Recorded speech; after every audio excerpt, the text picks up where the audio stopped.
बिस्मिल्लाहिर्रहमानिर्रहीम। अस्सलाम वालेकुम दोस्तों, एक दफ़ा फिर आप लोगों को खुश आमदीद हमारे चैनल पर। चूँकि हम एंड ऑफ टाइम पे काम कर रहे हैं, आपको पता है कि हमने इस पे जो आपके सामने तकरीबन 26-27 एपिसोड रखी हैं, उनमें हमने आपके सामने आने वाले हालात को कुरान और अहादीस में साबित करने की कोशिश की है और आपको बता यही रहे हैं कि इस वक्त हम किस फेज़ में दाखिल हो चुके हैं। अब चूँकि आपके सामने जो हमारे व्यूअर्स हैं, जो इस चीज़ को समझते हैं, उनको इस चीज़ का अंदाज़ा है कि बेसिकली हालात कितनी तेज़ी के साथ उन तमाम निशानियों को पूरा कर रहे हैं जो अल्लाह के नबी सल्लल्लाहु अलैहि वसल्लम ने हमारे सामने रखी, और हमने वो तमाम के तमाम सही अहादीस की रोशनी में आपके सामने खोल कर बयान करने की कोशिश की। अब चूँकि मामलात बड़ी तेज़ी के साथ आगे की तरफ बढ़ रहे हैं, तो इस पर बहुत सारी चीज़ें अभी भी डिस्कस करने वाली थी, बहुत सारी चीज़ें ऐसी हैं जो एलेबोरेट करने वाली हैं। आप दोस्तों के हमारे सामने सवालात भी आ रहे हैं मुख्तलिफ़ अंदाज़ के साथ, आप मज़ीद इसकी एक्सप्लेनेशन मांग रहे हैं। तो रिजवान भाई से मैंने इस पर रिक्वेस्ट की कि हमें ज़रा तमाम उन एपिसोड्स को, क्योंकि नए व्यूअर्स भी इसमें दाखिल हो चुके हैं, तो सम अप करें हम, और जो चीज़ें इस वक्त बड़ी तेज़ी के साथ हालात के मुताबिक तब्दील हो रही हैं, वो भी जो है हमें किस हद तक जो है इस सपोर्ट कर रही हैं इन तमाम मामलात को समझने में। तो इस मामला में हमने समझा कि बेहतर है कि आपको हर एक चीज़ को ज़रा एक जो है समरी की शक्ल में आपके सामने रखें, ताकि एक आम व्यूअर को समझ आए कि हम इस वक्त किस फेज़ में दाखिल हो चुके हैं और इसके मुताबिक हम आगे कैसे प्रेपरेशन कर सकते हैं। बहुत सारे सवालात भी इसमें हैं, इंशाल्लाह वो भी आपके साथ डिस्कस करेंगे। अस्सलाम वालेकुम रिजवान भाई। जी वालेकुम अस्सलाम रहमतुल्लाहि। अच्छा रिजवान भाई, मामला तो ज़ाहिर है कि आपके सामने ही हैं और जितनी तेज़ी के साथ डेवलपमेंट हो रही हैं, अब लोगों के जहन में ये सवालात आ रहे हैं कि जो है ना, ये तमाम चीज़ें दज्जाल वाली साइड पे भी बहुत सारा लोगों के जहन में है चीज़ें। पहला सवाल तो मैं आपसे यही सिंपली करता हूँ कि दज्जाल कब आ रहा है? बिस्मिल्लाहिर्रहमानिर्रहीम। दज्जाल के ऊपर हमने इंशाअल्लाह ताला पूरा एपिसोड करना है, सही। लेकिन उससे पहले हम थोड़ा सा फाउंडेशन अपनी मजबूत कर लें, क्योंकि हम जिस फेज़ में दाखिल हो चुके हैं वो फेज़ बहुत अगर हम उसकी सेंसिटिविटी को नहीं समझेंगे ना, जी, तो हम अपने यानी कि उससे बचने की तदाबीर नहीं कर सकते। यानी कि उस फेज़ में हम दाखिल होने के बाद हमें क्या करना चाहिए, हम उसकी जब तक उसको उस फेज़ को नहीं समझेंगे हम लाएअमल नहीं तैयार कर सकते। सही। तो मेरी कोशिश यही है कि हम समझ लें, मामलात को समझ लें कि हम किस स्टेज पे खड़े हैं एक्चुअली इस वक्त। तो दज्जाल की तरफ हम आते हैं। दज्जाल के ऊपर जो सही हदीस है ना, जो कि बड़ी खूबसूरत हदीस है, जो एक्चुअली बताती है चेन ऑफ इवेंट्स कि उसने कब आना है। वो अब हम अल्हम्दुलिल्लाह उस दौर में हैं कि जब हम इसको अच्छे तरीके से हम डिकोड कर सकते हैं, क्योंकि हम हम एंटर हो चुके हैं ना। बिल्कुल। अब जब यानी कि 100 साल पहले लोगों को नहीं पता था कि बैतुल मक़दस की आबादी क्या है, मदीना की वीरानी क्या है, फिर मलहमतुल कुबरा क्या है, फिर कुस्तुनतुनिया क्या है, फिर दज्जाल क्या है। उस हदीस में जो कि सुनन नबी दाऊद की हदीस है, जो कि सही हदीस है, जो कि चेन ऑफ इवेंट्स बताती है आपको, दज्जाल के आने वाला जो एक्चुअल जो टाइम पीरियड है वो आपको बताती है।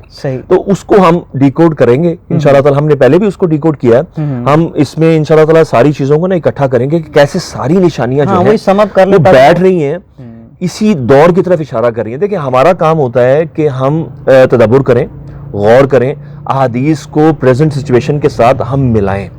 देखिए, इसमें कोई रॉकेट साइंस नहीं है, इसमें सिर्फ आपको न्यूट्रल होना चाहिए, थोड़ा सा आपको हाजिर दिमाग होना चाहिए, थोड़ा सा न्यूट्रल होना चाहिए, और सबसे बड़ी चीज़ अल्लाह से दुआ करनी चाहिए, अल्लाह ताला आपकी हेल्प करें मामला को समझ। जब तक अल्लाह हेल्प नहीं करेंगे उस वक्त तक आप कुछ भी नहीं समझ सकते। ये अल्लाह की मदद से ही ज़ाहिर है कि बिल्कुल ऐसा ही है। जो चीज़ें हमारे दिमाग में डाल रहे हैं वो अल्लाह ही डाल रहा है। हम तो एक छोटे से, हम तो देखें कुछ भी नहीं, हमारी हैसियत तो नहीं, हम तो एफर्ट कर रहे हैं ना। एक तलब होती है, तलब के साथ आप अल्लाह से दुआ कर रहे हैं, आपके अंदर तड़प होती है, तलब भी और तड़प भी। अब देखिए, अब मुसलमानों की जो इस वक्त हालत है जी, ये जो शिप हमारा जो डूब रहा है मुस्लिम उम्मा का, जी जी, इस शिप का सेलर कोई नहीं है। बिल्कुल ऐसे है। हमें इस वक्त सेलर की जरूरत है। हाँ जी, बिल्कुल। हमें इस वक्त कैप्टन की जरूरत है। तो हजरत इमाम मेहदी का जो रोल है वो एज ए सेलर ही है। इस डूबती हुई कश्ती को उन्होंने बचाना है और पार भी लगाना है। तो ये उनकी ड्यूटी है जो अल्लाह ताला ने उनको दी है। को पार लगा, खलीफातुल्लाह कहा गया ना, अल्लाह का खलीफा कहा गया हदीस के अंदर। बिल्कुल। तो और नबी पाक सल्लल्लाहु अलैहि वसल्लम के मुबारक घराने में से हैं, बनु हाशिम में से हैं। अच्छा, ये कंफ्यूजन भी क्लियर करनी बड़ी जरूरी है लोगों को। बहुत सारे अब बातें ना निकलती रहती हैं, उसको थोड़ा सा हमने कंट्रोल करना होता है, लेकिन जो चीज ज़हन में आ जाए तो उस वक्त बात कर लेनी मुनासिब होती है। बिल्कुल। एक तो ये कंफ्यूजन है लोगों को कि आले सऊद में से ही क्या इमाम मेहदी आएंगे। इमाम मेहदी बेसिकली वो बनु हाशिम से हैं, कुरैश से। देखिए, कुरैश एक बड़ा कबीला है, वो तो मेन, और उसके नीचे छोटे ट्राइब्स हैं। अब जो उनकी एलीट ट्राइब है ना, Banu Hashim is one of them. अब बनु हाशिम नबी पाक सल्लल्लाहु अलैहि वसल्लम का मुबारक ट्राइब है। बेशक। अब हजरत हसन रज़ी अल्लाह अन्हु की हमें हदीस मिलती है, हजरत अली रज़ी अल्लाह अन्हु फरमाते हैं कि ये मेरा बेटा सैयद है, इसकी औलाद में से ही हजरत इमाम मेहदी ने आना है। तो हजरत अली रज़ी अल्लाह अन्हु की बेसिकली जो ब्लड लाइन है, नबी पाक सल्लल्लाहु अलैहि वसल्लम की ब्लड लाइन सेम है। बिल्कुल। वो आप देख लें ना, हजरत इस्माइल अलैहिस्सलाम पे सेम, को चचा के बेटे हैं ना। जी। तो अब ये देखा जाए कि बनु हाशिम से हजरत हसन रज़ी अल्लाह अन्हु ने आना, हजरत हसन रज़ी अल्लाह अन्हु की औलाद में से हजरत इमाम मेहदी ने आना है। Quraysh is a bigger tribe, main tribe, उनके नीचे बनु हाशिम। अब बनु हाशिम की जो ट्राइब होती है वो बड़ी यूनिक और बड़ी एक एलीट किस्म की ट्राइब है।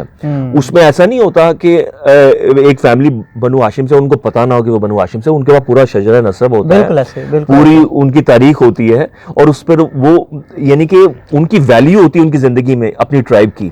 उस नस्ल को लेके चल रहे हैं, रिप्रेजेंट कर रहे हैं, अल्लाह ताला के नबी वसल्लम के घराने को रिप्रेजेंट कर रहे हैं, उस अहले बैत में से। तो हजरत हसन रज़ी अल्लाह की औलाद में से हजरत इमाम मेहदी, ये आले सऊद वो नहीं है। जी। क्योंकि आले सऊद की हमने अहादीस की रोशनी में हमने पूरा एक बयान किया था कि कुरैश एक अलग है, आले सऊद जो है कुरैश में से हो सकते हैं, लेकिन ये नहीं है कि वो बनु हाशिम में से नहीं है। जी। असल चीज है बनु हाशिम। हाँ जी, अहले बैत बनु हाशिम का एक प्रॉपर एक सबूत होता है, एक लाइन होती है, वो उनके पास नहीं है। शजरा नसब सबके पास है, मतलब जितने भी हाशमी हैं उनके पास। हमने क्वेश्चन एंड आंसर सेशन में अपने पूरी अहादीस का हवाला दिया था कि कैसे ये कुरैश के बैठते हुए नजर आ रहे हैं फिट अहादीस के मुताबिक, क्योंकि कुरैश के नौजवान हुक्मरानों के हाथों उम्मत की तबाही MBS जो कर रहा है, जो यमन में जो तबाही कर रहा है, बिल्कुल हमारी चीज सामने है। उससे पहले तो ये थे ही नहीं, यानी कि उससे पहले बनु उमैया थी, बनु जो अब्बास थे, उसके बाद से तो आपको पता है खिलाफत उस्मानिया वाला काम हो गया था। तो अरबों से तो निकल गई थी लीडरशिप, अरबों में जब वापस आई है तो आले सऊद में आई है। अब आले सऊद फिर has to be from Quraysh. तो अब ये सब चीजें हमने बात की, बाकी है कि वो बनु हाशिम से होंगे इमाम मेहदी। अब वो कौन होंगे इंशाल्लाह ताला ये वक्त के साथ साथ ना ये चीजें क्लियर होती जाएंगी, वाज़ेह होती जाएंगी, क्योंकि जो निशानियां उनकी हैं, वो उनका नाम, उनका नाक के बारे में भी बात आया, प्रोमिनेंट नोज और कुशादा पेशानी और वगैरह, ये सब चीज़ें मुख्तलिफ अहादीस के अंदर उनके बारे में मिलती हैं। तो बहरहाल अभी हमारा मौजू हम दज्जाल के बारे में बात करें, दज्जाल ने कब आना है। वो हम बात कर रहे थे कि ये बैतुल मक़दस की जो आबादी वाली हदीस है ना, उसको समझना बहुत ज़रूरी है, क्योंकि ये चीज़ हो चुकी है।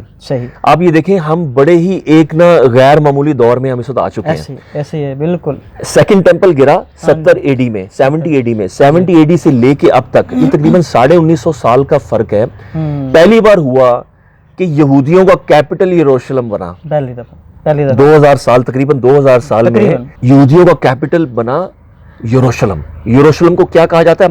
मक़दस, ठीक है। अब यरूशलेम को हमने सारा, अब बैतुल मक़दस की आबादी वाला हमारा जो एपिसोड है उसको हम देख लें, हमने कुरान की आयत के हिसाब से, मतलब हमने कुरान से भी साबित कर दिया 104 आयत कि पहला वादा, फिर दूसरा वादा और फिर आखिरी वादा अल्लाह ताला ने फरमाया, और आखिरी वादा वही है कि इनको अल्लाह ताला इकट्ठा करेंगे। यरूशलेम इनका कैपिटल बन गया 2017 में, ठीक है। और उसके बाद क्या होता है, उसके बाद हो जाती है मदीना की वीरानी 3 साल बाद। जी। अब ये चेन ऑफ इवेंट्स हैं। अब ये उस हदीस के मुताबिक मामलात, अब हमें समझ आ गई कि यार ये हदीस इसी दौर के बारे में बात कर रही है। और उस हदीस में बैतुल मक़दस की आबादी, मदीना की वीरानी और मलहमतुल कुबरा, वर्ल्ड वॉर 3 का आगाज, और फिर कुस्तुनतुनिया, और 5वां पॉइंट है दज्जाल। अब वो दज्जाल जो है वो उसका आखिरी उसका पॉइंट है उस हदीस का। अब यानी कि इसका मतलब इवेंट्स की तरतीब के हिसाब से वो आखिरी जो आता है, हम इस वक्त उस हदीस के सेकंड पॉइंट पे खड़े हैं, मदीना की वीरानी में।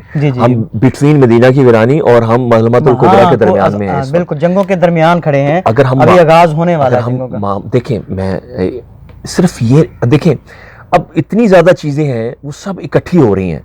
ये तो is just tip of the iceberg. जी जी। अभी तो मामला हमने जिस तरह सारे कोरोना का वाला मामला ले लें, अब दूसरी चीजें ले लें, मामला सारे ना बिल्कुल ऐसे बैठ रहे हैं। शाम की तबाही ले लें, सही, ठीक है, यमन की तबाही ले लें, आप इराक की तबाही ले लें, ये सारी अहादीस मैच कर रही हैं मामलात को। सही, ठीक है। हज़रत इमाम मेहदी का आना और हज़रत इमाम मेहदी के बाद ही मलमतुल कुबरा वो लीड करेंगे ना। लेकिन मुसलमानों पे तबाही का आगाज तो 9/11 से स्टार्ट हो चुका हुआ है। जी जी। हम तो वन साइडेड मार खा रहे हैं, रिटेलिएट तो अभी हमने किया ही नहीं। मलमतुल कुबरा का आगाज का मतलब है कि रिटेलिएशन शुरू हो जाएगी मुसलमानों की तरफ से। सही, ठीक है ना। हाँ, जाहिर है मार तो में पड़ रही है, हमने अभी तक जंगों का आगाज तभी होगा मुसलमान जब रिटेलिएट होके।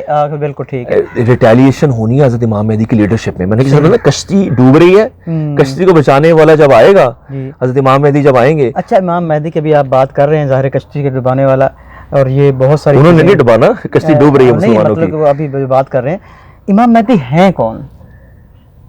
इमाम मेहदी कौन है? इमाम मेहदी बेसिकली नबी पासम के घराने में से हैं जी, और उनका जो एक्चुअल के वो शख्सियत कौन है, पर्सनालिटी कौन है, देखें उस बारे में लोगों की राय मुख्तलिफ है जी। ठीक है। कुछ लोग कहते हैं कि यमन में इस वक्त जो हिस्सा है जिहाद का, जो मुसलमानों की टुकड़ी लड़ रही है, वहाँ पर जिहाद का हिस्सा है और वहाँ से उन्होंने अभी आना है, और अभी फिलहाल वो हो सकता है वहां पर जेल में हो या कुछ भी हो।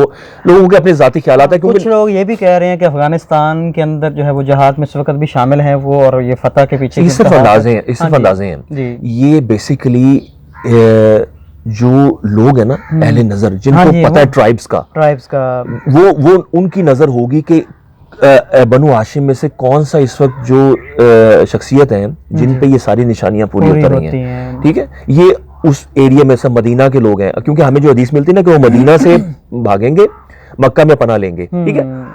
अब वो उसका मतलब है कि वो ही has to be in Medina जब ये सारे मामलात हो रहे होंगे, जब खलीफा की मौत के बाद, जब खाना जंगी वाली सूरत हाल, अब ये जो मौजूद होंगे जी, अब ये जो अरब स्प्रिंग है ना, ये बढ़ता हुआ ना सऊदी अरब की तरफ आता नजर आ रहा है। और ये खलीफा की मौत, अब जो MBS की जो हालात हैं, जो उसके जो डिसीजन वो ले रहा है, यहूदियों के कहने पे उसने अपने चचा को अहमद बिन अब्दुल अजीज को भी बंद किया हुआ है, अपने जो कजन को जो कि वली था पहला मोहम्मद बिन नाइफ, उसको भी कैद किया हुआ है। उसने इन सब को जेल में बंद किया हुआ है। तो ये सब मामला बड़े जो है ना नजर आ रहे हैं कि ये मामला जो है ना दूसरी तरफ जा रहे हैं। बल्कि अब तो ये भी सुना है, बल्कि कल की खबर जो है कि आप बाप बेटे के दरमियान क्लैश बहुत बढ़ चुका है। बाप बेटे के दरमियान क्लैश बढ़ चुका है, क्योंकि बाप तो जाहिर बात है वो शाह फैसल के साथ उसका एक ताल्लुक था ना।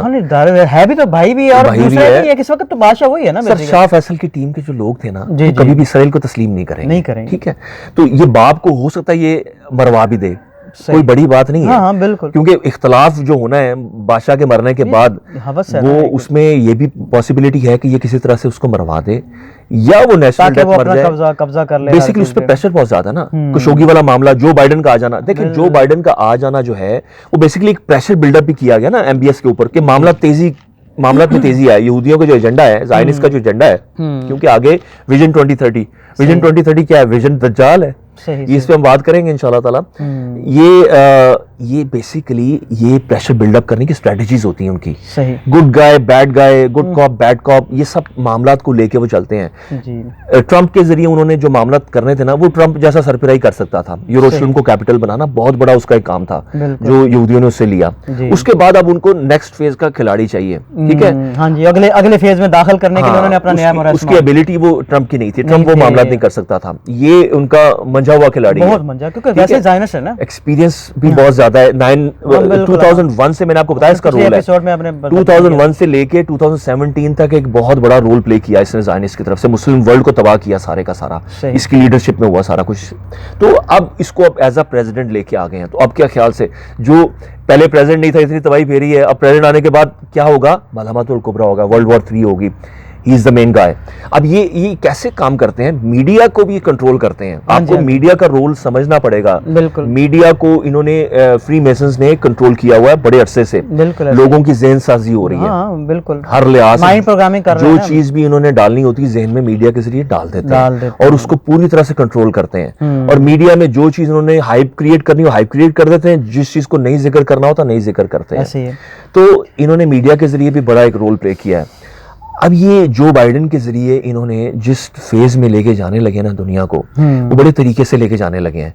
ऊपर से मुसलमानों को लगेगा यार ये तो बड़े अच्छे से काम कर रहा है, ट्रम्प ऐसा था, ट्रम्प वैसा था, ये देखें जी ये मुसलमानों के हक में बात कर रहा है, इसने अपनी मैनेजमेंट में भी पाकिस्तानियों को रखा हुआ है। भाई मीर जाफर मीर सादिक भी तो होते हैं ना, बिल्कुल देखो अब हकानी भी तो बैठा हुआ है ना, हाँ, उन्हीं का वो भी पाकिस्तानी है ना, तो अब अगर उसको बना दें वाइस प्रेसिडेंट तो हम क्या खुश होना पड़ेगा, हम तो परेशान होंगे। बिल्कुल ऐसे। देखें बात यह है कि मैं ये नहीं कह रहा कि सब मीर जाफर मीर सादिक हैं, लेकिन उन्होंने खरीदे हुए ना जी, उनमें बहुत से लोग उनके जो है उन्हीं के एजेंडे पे काम करने वाले हैं। बिल्कुल ऐसे। तो हमें इतना भोला नहीं बनना। और इसमें मैं थोड़ा सा ऐड कर देता हूँ, हुजूर सल्लल्लाहु अलैहि वसल्लम की वो हदीस भी है ना कि हर कौम की कमजोरी होती है, मेरी कौम की कमजोरी जो माल की हवस है। माल की हवस भी है। और एक हदीस बड़ी खूबसूरत है, नबी पाक सल्लल्लाहु अलैहि वसल्लम ने ये फरमाया, सही हदीस है, मुस्नद अहमद की है, कि दज्जाल से आने से पहले के जो साल है ना, उनमें हकाइक को तब्दील कर दिया जाएगा। बिल्कुल, ये इतनी खूबसूरत हदीस है। एटमॉस्फेयर चेंज हो जाएगा। हकाइक को तब्दील करना मीडिया का कंट्रोल है। देखिए मीडिया आपको जो सच दिखाता है वो आप सच समझ लेते हैं, मीडिया जो झूठ दिखाता है वो झूठ आप समझ लेते हैं। मीडिया ने कैसे वॉर ऑन टेरर के नाम पे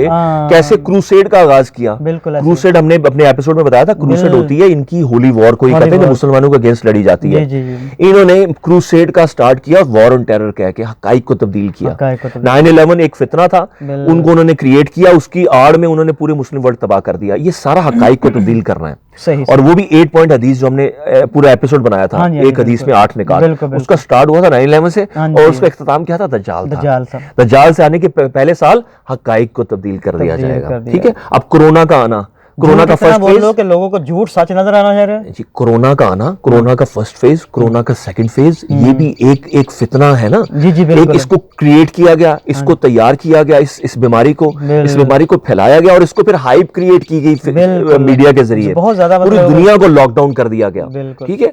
और अभी पे आप देख लें, अभी दुनिया इससे निकली नहीं है, उनका अगला फेज अभी शुरू होना है, देखें एक्सटेंड हो जाएगा। उसमें हदीस के क्या अल्फाज थे, ये एक पहले फितना आएगा, ये एक अरसा रहेगा, फिर लोग समझ लेंगे खत्म हो जाएगा, फिर ये दोबारा पलट के आएगा और इसका दौरानिया लंबा हो जाएगा, एक्सटेंडेड हो जाएगा। इन्फॉर्मेशन में थोड़ा सा इजाफा करता हूं क्योंकि मेरे पास बड़े सेंसिटिव डाटा आता रहता है।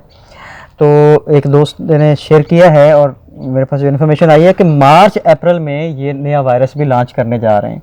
उसके लिए बिल गेट्स ने बयान देना शुरू कर दिए हैं। भाई लियाकत भाई, हम इतने भोले अब बनना छोड़ रहे हैं। हाँ। अब कबूतर को आंखें खोल लेनी चाहिए। बिल्कुल ऐसे। ठीक है। हमारी कोशिश ये है कि हम कबूतर को उठा दें ऐसे झंझोड़ के, कि भाई बिल्ली सामने खड़ी है, दुश्मन सामने खड़ा है, उसको देख लें। आंखें बंद करना मामले का हल नहीं है। अब हमें तैयारी करनी है। हमें अब आगे आ रहे हैं जंगों के दिन। ठीक है। अब हमें तैयारी करनी है। अब हमें अपनी लाइफ को ना आर्टिफिशियल चीजें निकालनी पड़ेंगी आहिस्ता आहिस्ता। हम इस पे इंशाल्लाह ताला बातें करेंगे।